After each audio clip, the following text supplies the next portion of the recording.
অসম চৰকাৰৰ সাংস্কৃতিক পৰিক্ৰমা বিভাগৰ উদ্যোগত জ্যোতি ভাৰতী পকীৰ সহযোগত বৰচলা সমষ্টিৰ অন্তৰ্গত বিহগুৰিত ৩ জুলাই ২০২৪ তাৰিখে আৰম্ভ হোৱা গোৱালপৰীয়া লোকগীত আৰু সৃজনীমূলক নৃত্যৰ অবিৰতভাৱে চলি থকা গ্ৰীষ্মকালীন কৰ্মশালাখনিত আজি উপস্থিত হয় বৰচলা বিধানসভা সমষ্টিৰ বিধায়ক গণেশ কুমাৰ লিম্বু আৰু শোণিতপুৰ জিলা সাংস্কৃতিক উন্নয়ন বিষয়া সৌৰভ পানী ফুকন।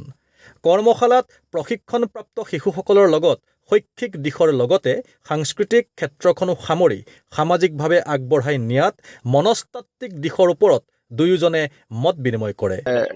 অসম চৰকাৰৰ জ্যোতি ভাৰতীৰ উদ্যোগত আৰু আমাৰ বিহুগুৰিৰ উদ্যমান যুৱকসকলৰ সহযোগত আমি ইয়াতে 15 দিনীয়া এখন সাংস্কৃতিক কৰ্মশালা আয়োজন কৰিছোঁ। বিশেষকৈ যিহেতু আমি সকলোৱে জানো এই সময়ত ল'ৰা ছোৱালীৰ ছামাৰ ভেকেশ্যন বা গৰম বন্ধৰ ছুটি চলি আছে, ইয়াকে লক্ষ্য ৰাখি যিহেতু ল'ৰা ছোৱালীসকলক কিবা এটা পজিটিভ যোগাত্মক কিবা এটা শিক্ষা দিয়াৰ কাৰণে জ্যোতি ভাৰতীয়ে যি উদ্যোগ লৈছে, মই তাৰ কাৰণে আমাৰ জ্যোতি ভাৰতীৰ বিষয়াসকলক মই উচ্চ প্ৰশংসা কৰিছোঁ। আৰু আমাৰ যি জাতীয় গান বা যিবিলাক নৃত্য, এইবিলাক যি ধৰণেৰে আজি ল'ৰা ছোৱালীসকলক প্ৰশিক্ষণ দিয়া হৈছে বা ল'ৰা ছোৱালীয়ে যি ধৰণে আয়ত্ব কৰিছে, সেইটো দেখি মই সঁচাকৈ অতি আনন্দিত হৈছোঁ। আৰু মই ভাবোঁ যে নৱপ্ৰজন্মই আমাৰ জাতীয় জীৱনৰ যিবিলাক আমাৰ অতীজৰ যিবিলাক কলাকৃষ্টি আছে, এই সকলোবিলাক আয়ত্ব কৰি পেলাই জাতিটোক চহকী কৰি ৰখাৰ ক্ষেত্ৰত এনেধৰণৰ কৰ্মশালাই আমাক সদায় সহায় কৰিব। হয়, আৰু এজন বিষয়া আছে সাংস্কৃতিক পৰিক্ৰমা বিভাগৰ শোণিতপুৰ জিলাৰ বিষয়া, তেখেতৰ পৰা কিছু মন্তব্য জানিব চেষ্টা কৰিম। কেনেধৰণৰ কি পদক্ষেপ লৈছে আপোনালোকে? হয়, আমি শোণিতপুৰ জিলাৰ অন্তৰ্গত 5টা বিধানসভা সমষ্টি, তাৰে ভিতৰতে আমি বৰচলাটো প্ৰথম অৱস্থাত আমি গোৱালপৰীয়া লোকগীতৰ কৰ্মশালা অনুষ্ঠিত কৰিছিলোঁ এসপ্তাহজোৰা। আৰু আমি এটা কথাত বেছিকৈ গুৰুত্ব দিছোঁ চৰকাৰীভাৱে, যিহেতু কালচাৰেলটো একচুৱেলি এক্সচেঞ্জ হ'ব লাগে। আমাৰ উজনিৰ যদি যিটো কালচাৰ আছে, ধৰক আমাৰ নামনিৰ ফালে যদি আনিব পাৰোঁ, মধ্য অসমৰ কালচাৰটো যদি আমি নামনিৰ ফালে দিব পাৰোঁ, তেনেকুৱা এটা আঁচনিৰ ভিত্তিত আমি গোৱালপৰীয়া লোকগীতটো ইয়ালৈ আনিছিলোঁ। আৰু গোৱালপৰীয়া লোকগীতে খুবেই এটা সমাদৰ লাভ কৰিছে। ইয়াতে সুন্দৰকৈ ল'ৰা ছোৱালীখিনি আয়ত্ব কৰিছে। প্ৰায় এসপ্তাহজোৰা গোৱালপৰীয়া হৈ গৈছে। তাৰপিছতে আমি এতিয়া সৃজনীমূলক নৃত্যৰ ইয়াতে আজি প্ৰায় 5 দিন কৰ্মশালা অন্ত হৈছে।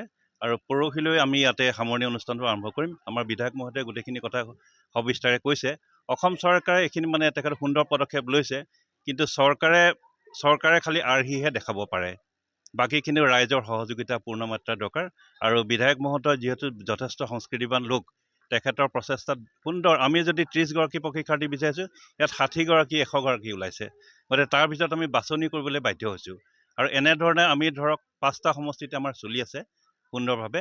আৰু 13 তাৰিখ, 14 তাৰিখ, 15 তাৰিখ 3টা ঠাইতে আমি 3টা তাৰিখত আমি সামৰণি অনুষ্ঠান অনুষ্ঠিত কৰিম। আৰু আহি থকা ভৱিষ্যতে বছৰবিলাকত আমি বেলেগ অনুষ্ঠান অনুষ্ঠিত কৰাৰ বাবে অগ্ৰসৰ হ'ম। আমাৰ মোৰ কাষতে এজন উদ্যোক্তা উপস্থিত আছে, পাৰ্থপ্ৰতিম বৰা। তেখেতৰ পৰা আমি কিছু এই বিষয়ে জানিবলৈ চেষ্টা কৰিম। আপোনালোকে কেনেধৰণৰ কি আয়োজন কৰিছে? আচলতে অসমৰ বিভিন্ন সমষ্টিৰ দৰে আমাৰ বৰচলা সমষ্টিটো অসম চৰকাৰ সাংস্কৃতিক মন্ত্ৰালয় আৰু জ্যোতি ভাৰতী পকীৰ সহযোগত আমাৰ ইয়াতে বৰচলা সমষ্টিত 15 দিনে এক কৰ্মশালা দিছিলে, গোৱালপৰীয়া লোকগীত আৰু সৃজনীমূলক নৃত্য। সেই অনুসৰি আমি যোৱা 1 তাৰিখৰ পৰা এই কাৰ্যসূচী আমি চলাই আহিছোঁ। গোৱালপৰীয়া লোকগীত শিকাবৰ কাৰণে গোৱালপাৰাৰ পৰা 2জন প্ৰশিক্ষক আহিছিল। তেখেতসকলে আমাক 7 দিন তেখেতসকলৰ গোৱালপাৰা সংগীতৰ প্ৰশিক্ষণ দিলে। এতিয়া আমাৰ আজি 7 নম্বৰ দিন চলি আছে সৃজনীমূলক নৃত্য প্ৰশিক্ষকে শিকাই আছে। আৰু অহা 14 জুলাই দেওবাৰে কৰ্মবীৰ চন্দ্ৰনাথ শৰ্মা স্মৃতি ভৱনত আমাৰ সামৰণি অনুষ্ঠান আছে। অসমীয়া সংস্কৃতিক আগুৱাই নিয়াৰ যি প্ৰয়াস, আজি জ্যোতি ভাৰতীৰ বিষয়া আছে, আমাৰ বিধায়ক মহোদয় আছে, অতি সুন্দৰভাৱে বিহগুৰিত চৰকাৰী যি অভিলাষী পদক্ষেপ, এই পদক্ষেপক আমাৰ যুৱ প্ৰজন্মই ৰাইজৰ পূৰ্ণ সঁহাৰিত আগুৱাই নিছে। আমি উৎফুল্লিত হৈছোঁ। এই ব্যৱস্থা সদায় এনেধৰণে থাকক। আৰু আমাৰ যি সংস্কৃতি, আমাৰ যি পৰিৱেশ, অসমৰ যি আমাৰ মাটি পানীৰ লগত আমাৰ যি সংস্কৃতিৰ যি সংমিশ্ৰণ, একজন পৰিৱেশ, মাটিৰ গুণ থকা সংস্কৃতি, এই সংস্কৃতিক সুন্দৰভাৱে আগুৱাই নিয়াৰ, সজীৱ কৰাৰ চৰকাৰখনে আজি পদক্ষেপ লৈছে।